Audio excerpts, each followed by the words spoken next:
What started as a routine traffic stop quickly turned into a shootout. Driver, get back in the car. What's going on? Get back and drop the gun. Fortunately, it was only a mock traffic stop. I'd like to see that shot come out about a second faster. Yep, I agree. Okay? It's part of the monthly training for the Grand Forks Sheriff's Department's Reserve Deputy Program. Harold Narlock is one of them. His full-time job is a foreman with Minn Kota, but in his spare time, he enjoys giving back to the community by protecting it. Drop the gun. Narlock admits just being a reserve deputy is a little intimidating at times. Obviously, there's a longer learning curve for the reserve deputy exactly because of that. The time we put in versus the time they put in on a daily basis. Harold, stay here, watch them. To make sure these officers are prepared for a life or death situation at a moment's notice, the Sheriff's Department has a rigorous internal training program in place that is free to the reserve force. We have a bunch of training officers here at the department that can train them in various aspects of law enforcement. You know, the CPR and things like that, the taser, sidearm qualifications, you know, the deadly force issues. You know, they go through the same training we go through. The North Dakota Post Board is responsible for the licensing of police officers across the state. However, it does not oversee reserve programs since those officers are not licensed.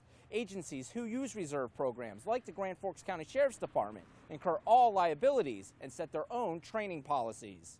They get about 100 hours of training every year. Drop the gun. Drop the gun.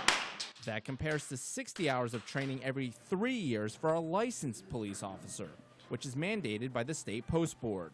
The reason for fewer hours for licensed officers, they have been certified by the State Law Enforcement Academy, something the reserves have not. When you heard what happened in Tulsa, did that kind of make you maybe rethink strategy within the department? No, because our training is up to snuff. They, you know, they're trained in the same as what our field deputies are with sidearm and taser. I'm sorry.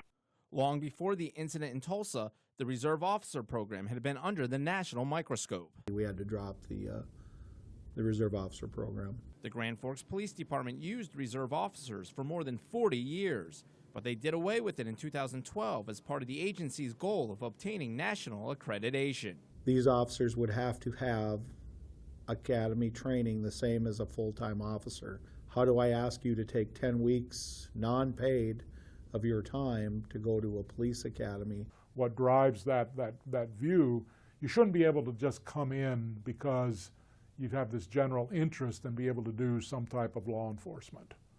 The profession is too important and it requires higher levels of certification.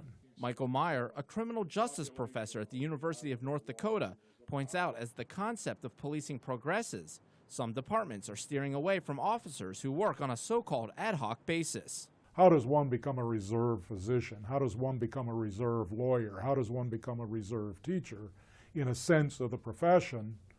And so the accreditation process may be much more focused on the generalized advancement of the profession. Because some of these are no-win. We're going to die. Strict training requirements put in place by Sheriff Ross to protect those who serve and to protect the Grand Forks community. It's important that they know what to do and how to do it.